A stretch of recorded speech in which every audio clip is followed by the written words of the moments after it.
Welcome to Global Impact, the show that connects the dots so you don't have to. Today we have a very special guest. It is the Black History Month. And who else could we have invited but Senator Jackson on the show? So tell me a little bit about yourself first. So how did you get into politics? Well, Melissa, thank you for inviting me to be a part of this show. I got into politics very early. I had a mentorship program where I guided young men through middle school, through high school, and into college. Right. And they wanted vocational education. And at the time, we didn't have vocational education taught in our high school. And the school board didn't have any money to put in toward the budget. So I ran for politics to put more money into public education so we can have technical and vocational education in our high school. So I got involved at a very early age, but not intended to stay this long, but just to bring back vocational education to my small town in Savannah, Georgia. But now it is expanded. We have vocational education buildings and for public high schools all across this great state. Right.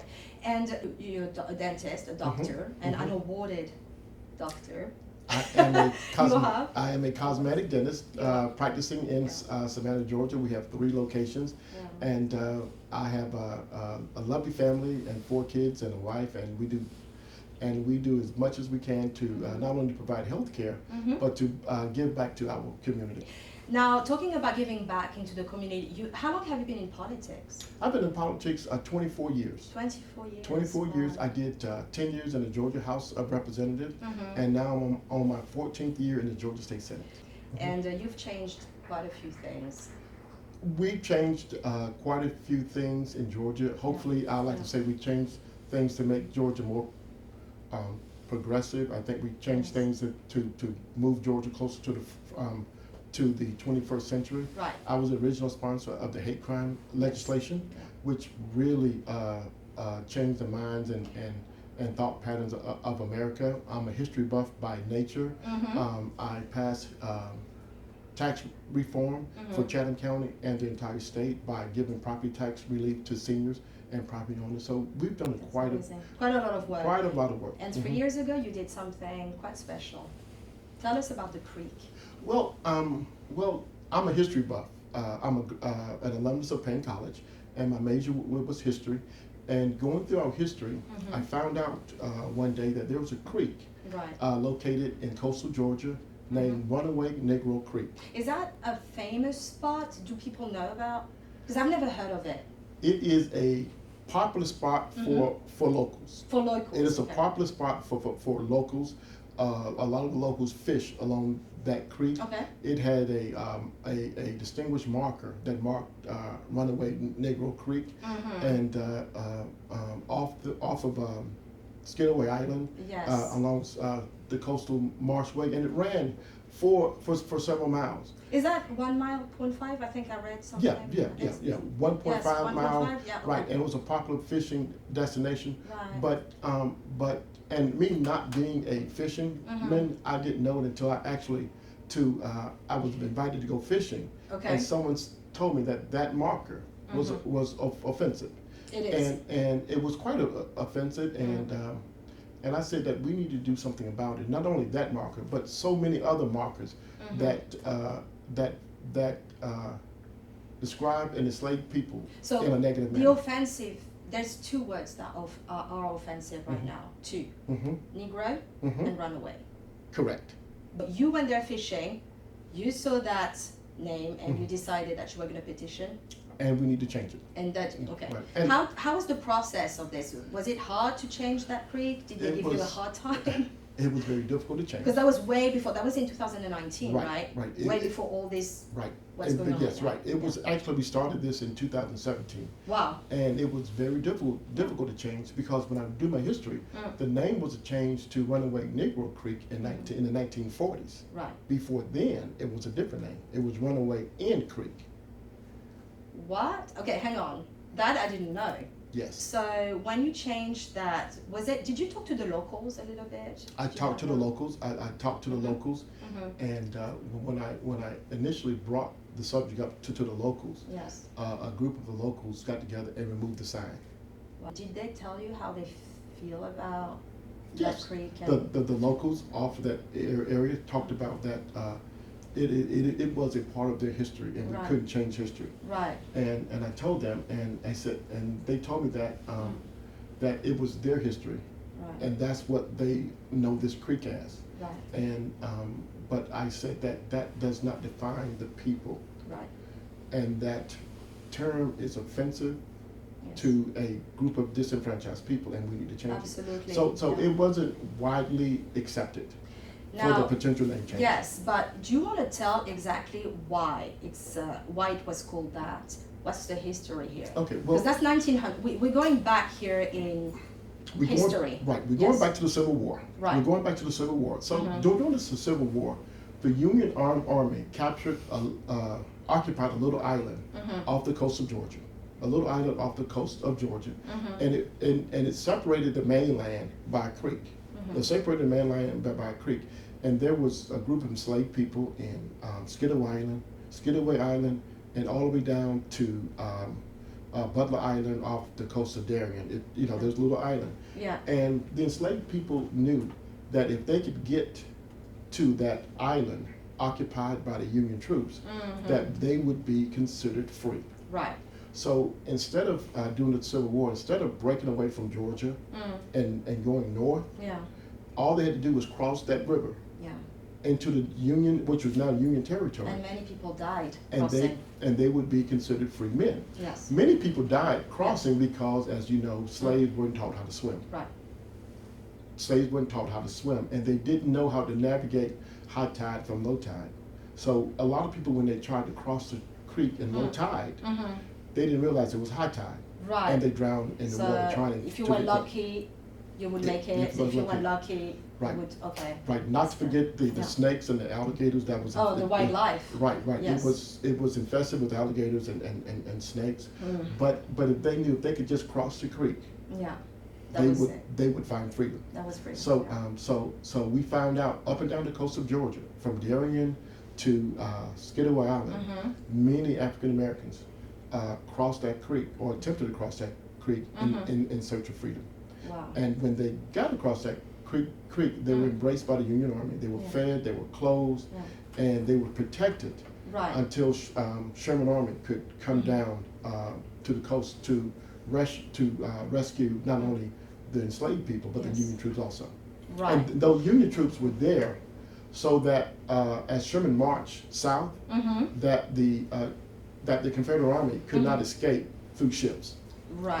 Okay. Right. They were there to block an escape route for the Confederate Army, but that was a primary purpose. But we found out there that they served a very fundamental purpose, providing a sanctuary and a destination of freedom for many enslaved people. And therefore, why you decided to call it like the Freedom Freedom Creek? Creek, because Makes sense. because Yeah. we were looking for a fitting name Right. to rename the creek. Yeah. And we thought the narrative should have been people was not running away from something. Yeah. They were running towards something. Yes. And Freedom Creek means the creek they was running toward freedom instead of running away from Right. servitude. So Right. that's how the name came in. But it was not an easy process because it was a federal creek. It was a federal river. Yeah. And so we had to get a resolution passed in the Georgia Senate Mhm. and have that ballot. That took 2 years. 2 And- years. So you started the process in 2017. Mm-hmm. Wow. And you managed to get the name in 2000. Was it 2019? 2019, Wow, 2019. it's So because after we got it name changed in Yeah. Georgia, we had to fight the federal courts to Mhm. get it changed on the federal records. Yes. And that was not only time consuming, that was difficult in itself also because of federal regulations and federal red tape. They don't like to change names as Oh much. yeah, they just like to stick to it. They just They just. Yeah. I mean, changing anything is hard. Changing anything Changing is hard. anything is hard. so after 4 Yeah. trips explaining the history of Runaway Negro Creek, Mhm. 4 trips to DC working with the Department of Natural Resources, talking to the Vice President and getting congressional approval. We were sufficient in changing the name. Yeah. But what we did was change the narrative of a people in searching of freedom. Right. What we did was changing the concept of people running toward Yeah, freedom. you kept the story, but you just changed the perspective. Right, we changed the It's perspective. just hope rather than just running away. Mhm. I mean, I think it's interesting because you are also right now changing something else, a bridge, or you've been working at it. Yes, we're working. I've been doing my research. Oh, yes. I've been digging, and it's pretty recent. There's been articles about it. Do you want to tell us about it? Well, we have a bridge in Chatham County in Savannah that connects Georgia to South Carolina. Okay. It is a very renowned bridge that has a name of a former politician in Georgia called Talmadge. Eugene Talmadge. Talmadge, yes. He was a former governor, right? Was a former governor, Right. but also he had a racist tone to his politics. Right. He had a racist tone to his politics. He had a racist nature and a racist history. And as we look at redefining history of who we are as a state and who we as a people, we want to remove those people that are about hate and separation. I have a question. Yes, That can be a little bit controversial, but did you have anybody telling you that could be borderline erasing history by trying to change what happened, even if it's bad? That's in a way canceling people, erasing history. We have, but we don't want to. But we're not about the message of changing history. Yes. We want to talk about Georgia being a people of unity, a people of progress, a people of compassion.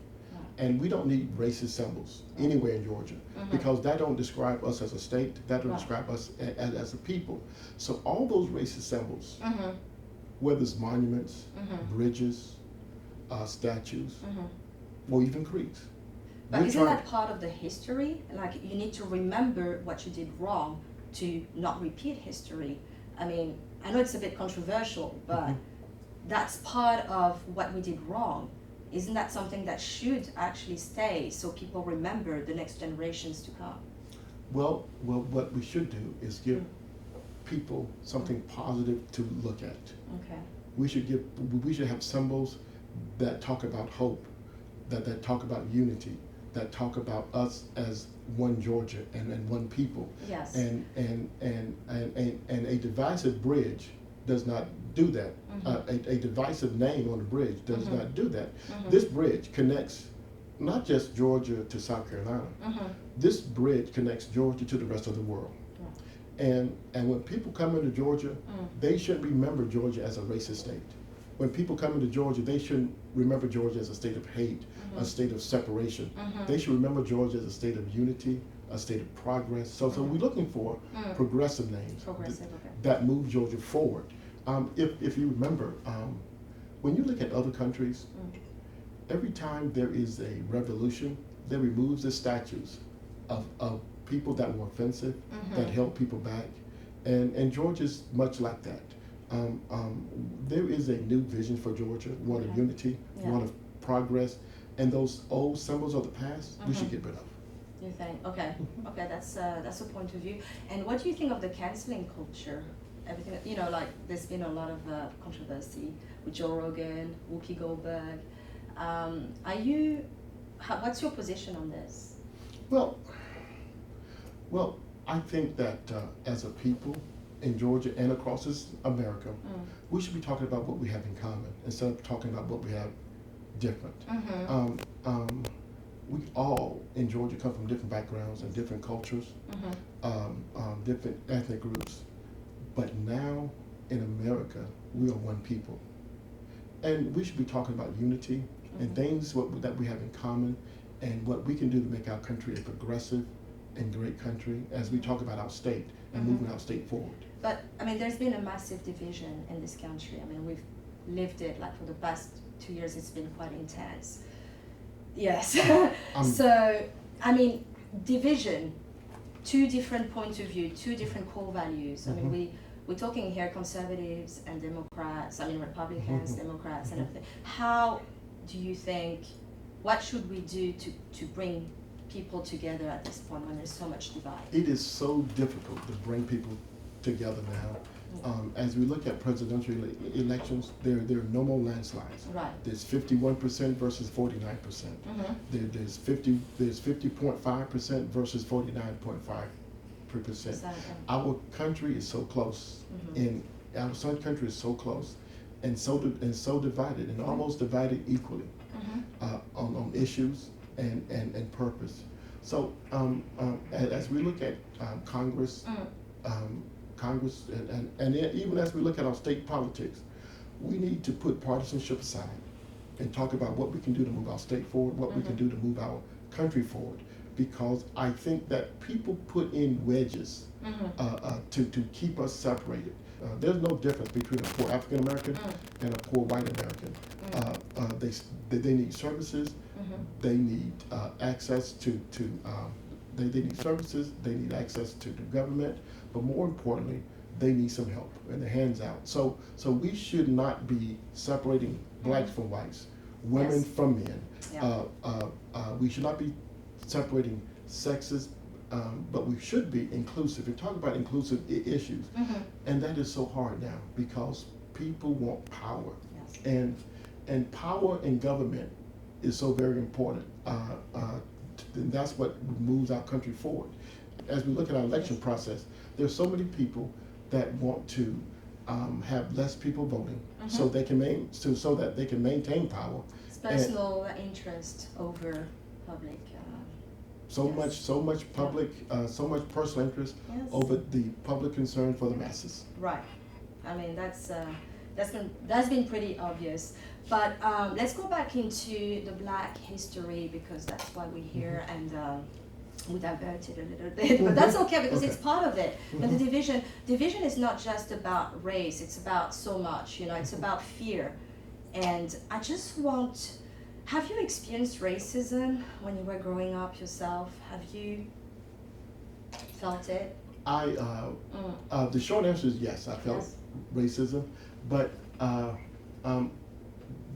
knew racism before I understood racism. As a young lad, my dad, when I lived in Savannah, my dad still worked in a little small town in rural Georgia, 50 miles away from Savannah. And I noticed he always carried a gun under his driver's seat when he was driving to rural Georgia. And once I asked him that he didn't carry it during the summer, he didn't carry it in the city, but every time he was going out of town to rural Georgia, he carried a gun. And I said, Dad, do you have that gun? When I was 6 years old, I said, Dad, do you have that gun for the bad people that might protect us? He said, no, son, I got that for the police. Wow. That may want to kill us. And how old were you? I was 6 years old. So my dad was, at the time, he was not afraid of the police. He was concerned about the police may do him harm in rural Georgia because of racism. But early in my adult years, my dad used to always make sure that I called home at 11 o'clock and 12 o'clock to make sure I was safe because, not because of what goes on in the street, but because that black men used to get arrested and charged with charged with crimes just because they look like because somebody. they're black. Yeah, because they look back. Well, we look had at the George Floyd. Well, I wasn't gonna. You just already jumped in in this, but I wanted to talk about the George Floyd, crime that was 2 years ago, and that stopped the world. Literally stopped the world. Everybody. We're outside protesting, and I think listened for the first time. They paid attention, and then there were movements, Black Lives Matters, and all this rising. And so, what are your thoughts on the Black Lives Matters movement? It's very positive. It brought awareness to many parts of America who didn't think it existed. I want to go back as far as Rodney King. When police arrest someone, they write it up, and it's not as what actually happened. If you remember Rodney King, he was beaten to a pulp in L.A., and had not it been for someone videoing the incident, it would have thought that he was the aggressor and he was harassing um, police. And if you noticed, he got brutally beaten, but he did not hold that personal, because I remember many weeks later, after he'd healed and come out of the hospital, he made these comments, and they still hold true. He said, "Why can't we just all get along? Right. Why can't we all just get along?" Rodney King said that many years ago, saying that why can't white America and black America get along? Why can't Don't you feel that maybe there's something that is at work here separating them? Like, don't you feel like education, it should start from the beginning, education? Well, we could talk about reform. Well, we could talk about education in the classroom. Yes. And that's needed. But let me tell you this though, hate is taught at home. Right. Hate is taught at home. But when I said education, parenting, Yes. educate, they're the first educator. Right. They're the first people you meet when you're born. And it's interesting because there's been a lot of talk about the nuclear family in black families, how the dads are separated, you know, from the mothers, and children grow up without a dad. And then they end up in the street, and then crime, and they get exposed to drugs and all these things. And when they should be at school, they should be educated. If they had a dad, it would be different.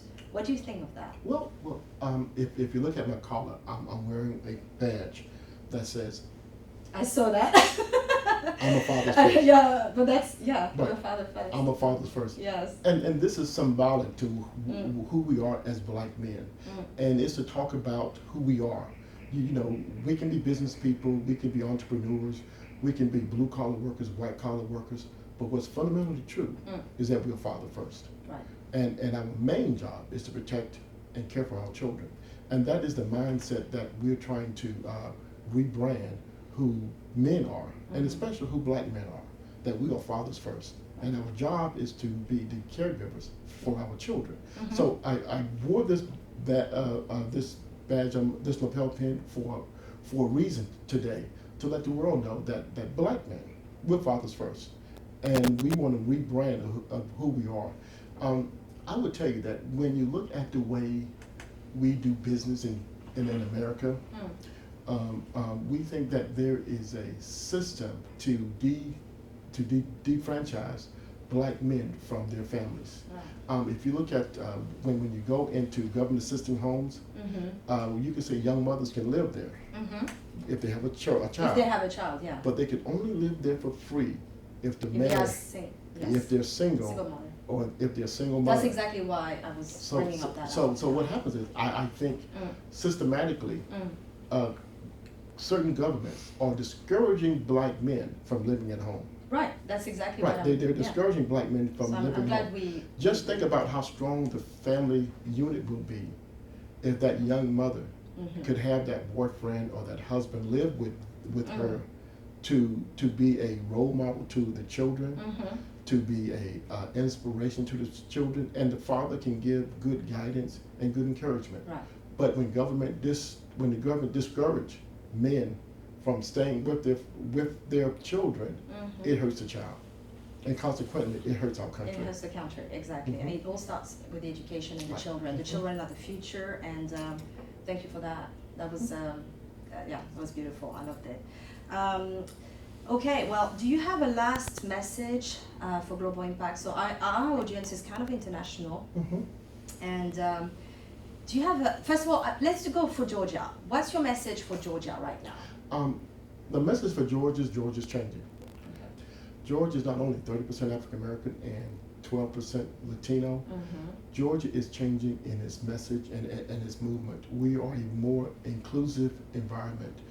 We are a progressive community, and we're moving slowly, but I would tell you we're moving, and we're teaching young people now to love each other and accept each other's cultural differences and be more accepting, but and be more tolerant. But that only comes with change and look at symbols.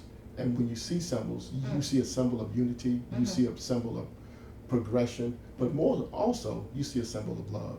And that's what Georgia should be about, a state of love, and as we look at our country of love, and a country of togetherness. So that's my message for the global impact. Georgia is changing. We're not the Georgia of the old. We are a new progressive Georgia.